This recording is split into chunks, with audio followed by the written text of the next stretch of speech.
Let's just get it out of the way up front.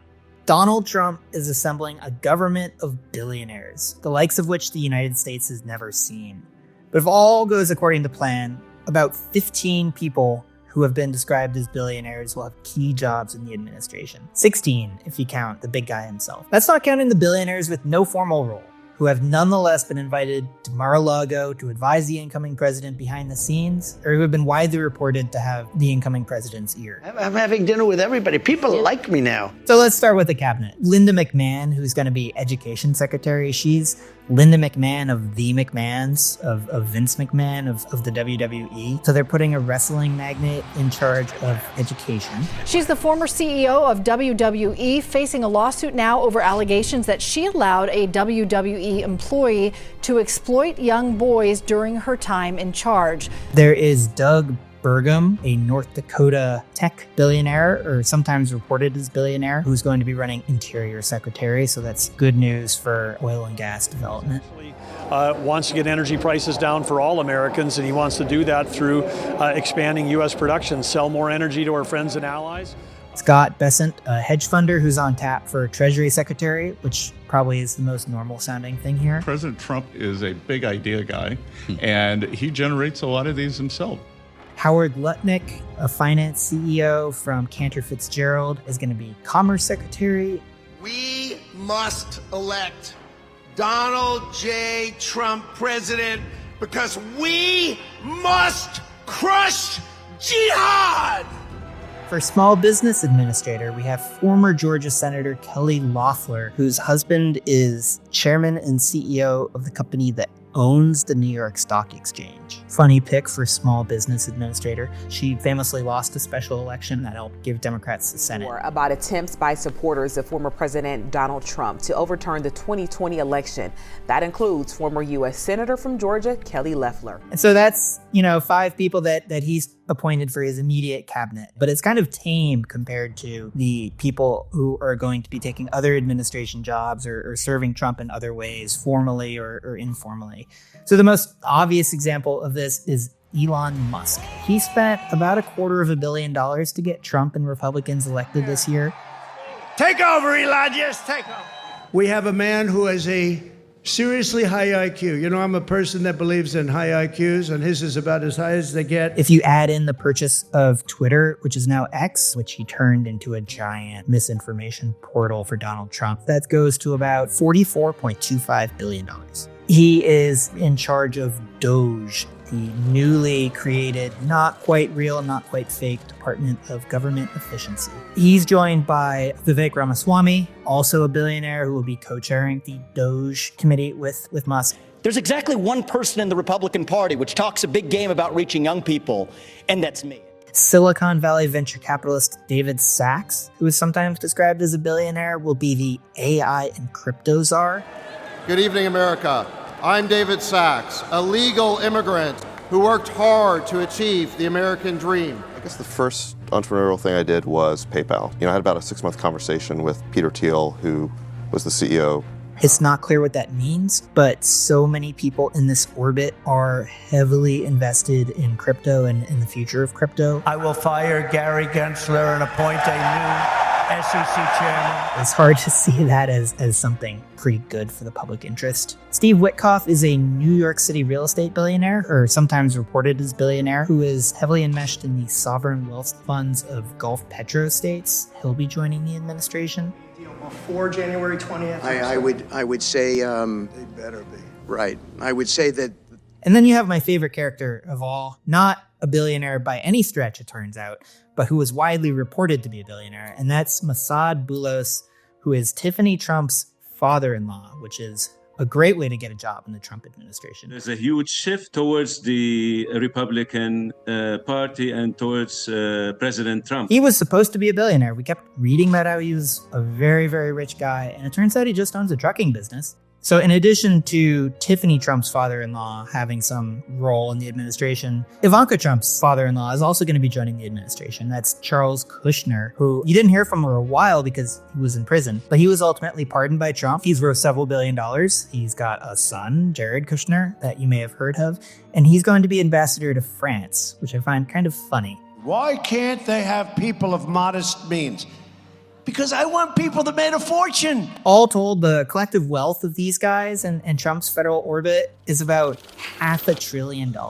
And a lot of that is just Elon Musk. So to give you a sense of scale, that $500 billion, that's roughly the GDP of Vietnam or Norway. The cabinet alone has a worth of about $10 billion, which is not chump change. It's about 3 times more than even Trump's first-term cabinet was, which was famously rich and filled with CEOs. The billionaire president has surrounded himself with billionaires. And this just enormous, nation-state level wealth and all of the conflicts of interest and kind of stakes that these people have in these core industries is a recipe for disaster. It has the potential for real corruption on a scale we haven't seen in a very long time. And above all, it's going to probably consolidate even more wealth in the hands of the top 1% of the top 1%. When is more than enough enough? The Trump administration 1.0 was also associated with a lot of rich people. You had Linda McMahon then as small business administrator. You had Betsy DeVos as education secretary. Have any of your children had to borrow money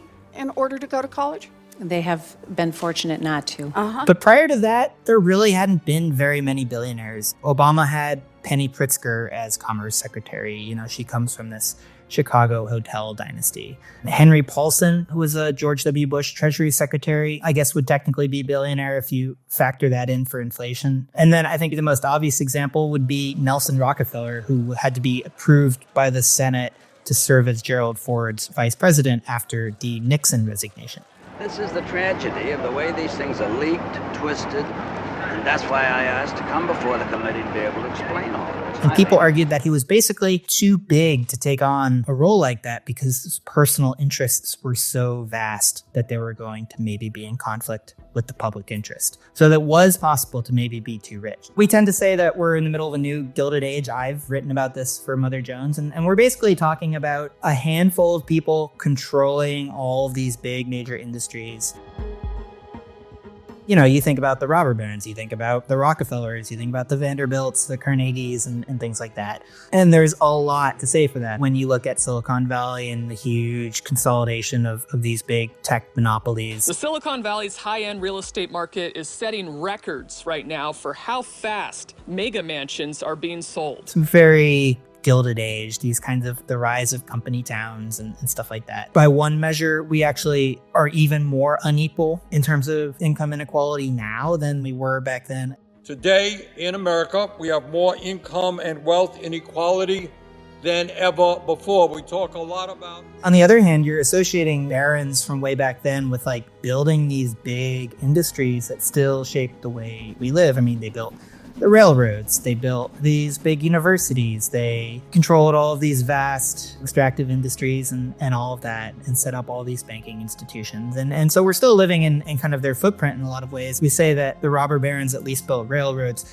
Elon Musk spent much of his career trying to stop railroad construction and has even come up with this dumb Hyperloop concept specifically just to get people to not invest in transit. Mr. Musk, why? Why do you do this? It seems like we've been stuck in traffic for decades, better part of a century. I think if you speed forward just a little bit and you get into the 1920s, that's when you're really looking at something very much like the Trump administration. And specifically, I'm talking about the Republican government that began with the Warren G. Harding administration. So that was kind of the same blend of ingredients that we're seeing now. You had kind of an unprecedented position of power, Andrew Mellon. He was one of the richest guys in the world. And he was Secretary of Treasury for 3 Republican presidents. He just stayed there.